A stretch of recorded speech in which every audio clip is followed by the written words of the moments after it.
Welcome back to Suncoast View. If you're just joining us, we have Chef Jose from Louis Modern in the kitchen. We're going to be joining you later on, but we're making puttanesca. Thank you. You're doing it with vegetables. Can we insert any protein? You can play with anything, fish, chicken, but today I have some acorn squash that I breaded with garbanzo flour, and I deep fry it, so we are going to add it as a protein today. Yeah, so acorn squash. All right, well, we cannot wait to join you in the kitchen later on at the end of the show. All right, Linda.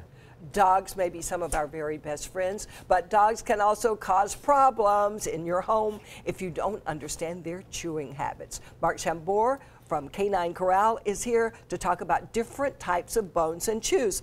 I should have talked to you yesterday, Mark. I flew home 27 hours from Africa carrying my shoes in my hands because they were wet, set them on the floor. The dog chewed them up last night. Oh, nice and soggy rawhide. And they smell terrible. They smell terrible. All the better for the dog. Yeah. How important is it for our dogs to have chews and bones? Well, you know, they do have this need to chew, and if you don't give them something to chew, they're going to find things to chew, and sometimes it's a shoe. Well, we can't imagine your little friend doing it. You brought someone with you. This is Oscar. Oscar, he is from the Humane Society of Manatee County, and he is 10 years old.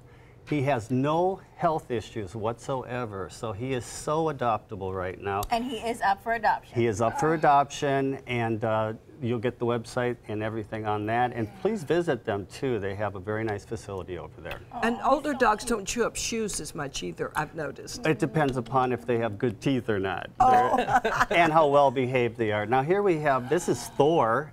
He's chewing on one of our bones. It's a softer bone, and he's our mascot, actually, our new mascot at the corral. These are all corral dogs here. That's my dog. That's Toby. He's chewing on that's a bully stick. He's chewing on that, and that is that dog there is Ben, and he's chewing on a smaller bully stick, more appropriate for his size. This is Harpo. I've had Harpo on the show. He's got a buffalo horn, which is a nice hard chew. It's a hard chew, and that's Mega. Mega is doing chewing on a Himalaya cheese chew, which is a very hard chew. You wouldn't think that you could have that being a cheese, but it's a very hard, durable chew. I'm thinking that shoes are not good for a dog. No. Are there things we should avoid with our dogs? Yes, definitely. What I would do is, first of all, I had to go to one of the pet stores to buy this. This is a rawhide, and with the rawhide... Let's hold it up for a second so we can actually see what it is. It's a natural rawhide, but because it's natural doesn't mean that it's not digestible. So the thing about this is that it's made in China. It's stretched and made into a knot, and it looks nice, but it's glued together with glue. So I always recommend that you buy things that are going to be in America. Make sure that, or it's an American company that is actually producing, so the regulations are all going to be good. Are the rawhides good for a dog? Rawhides are good if they chew little pieces of it, but you want to make sure that it's a size appropriate, not the rawhide, but the chew you give. It should be fully digestible. Chicken bone splinter, be careful of that, and taste test, you know, make sure that, not you, but the dog, that they're not going to splinter. And you want to make sure that it's not to be too hard for brittle teeth, which would be in the case of our friend here, Oscar. Yes. You want to make sure that you size the bone appropriate to the size of the dog. It's very important. This is my Pasquale, and that is obviously a chew that is too big for him. That is this right here. You tell him that. Is there a dog that would be appropriate for? I don't think that he thinks it's too big. So getting back to the rawhide, I wouldn't select that. I do not sell that in my store. And if you swallow that, you've got probably, if your dog swallows that, you've got to visit to the ER. So you have to be very careful. Can I give this to our friend here? You definitely can. We all have drinks. He has this is a size that I would pick for Oscar because his teeth are probably older and it's a softer chew. And you can let him have it. He's not food aggressive that way. Here you go. Well, I noticed, I didn't know that there were this many different types of chews. And you bought a good variety for us, so let's kind of go through some of them. What are they? First of all, this is a no-hide on the end here. The no-hide, Thor was chewing, and he has, actually he's a big dog, but he has more brittle teeth. So this is 100% digestible, takes care of his sensitive stomach.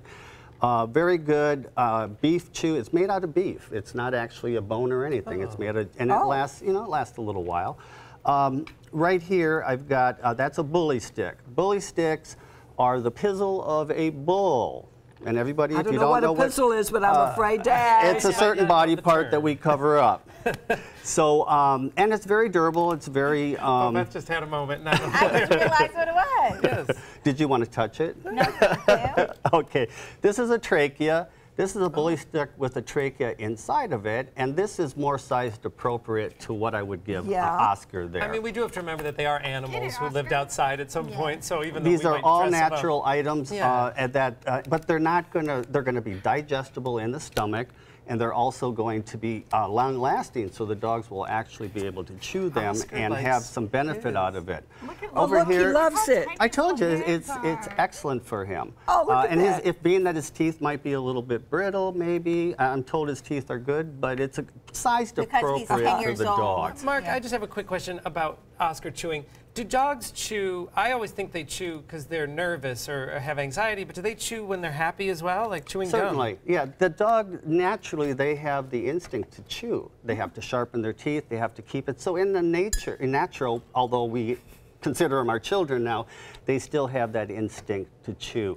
Keeps them out of trouble, and it keeps them off the drywall and the baseboards. Or Linda's shoes. Which can be or your shoes. But how expensive are the chews? They're actually very affordable. A horn like this in our store is about $8.99. Oh, wow. That's not bad. Comparable to an antler, that antlers are up there, they're $15 to $20.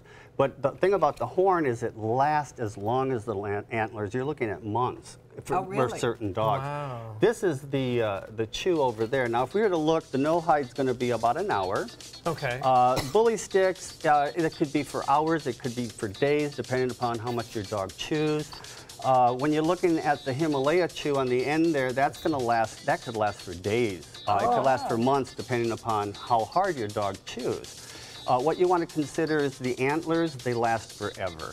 You can have an antler for a month or a year, depending upon how much your dog chews. That is a good deal. They can get bored with them, though. Oh, sure. Yeah, we all can get bored with that. Yes, little peanut butter helps. Just visit K9 Korral, SRQ.com to see what's best for your dog. You can choose from all of the above. Or this guy, he's up for adoption. Adopt Oscar, he's Adopt awesome. Oscar. We've got to start a campaign. Next, I'll tell you some of my safari stories. I saw lions that could eat you up, Oscar.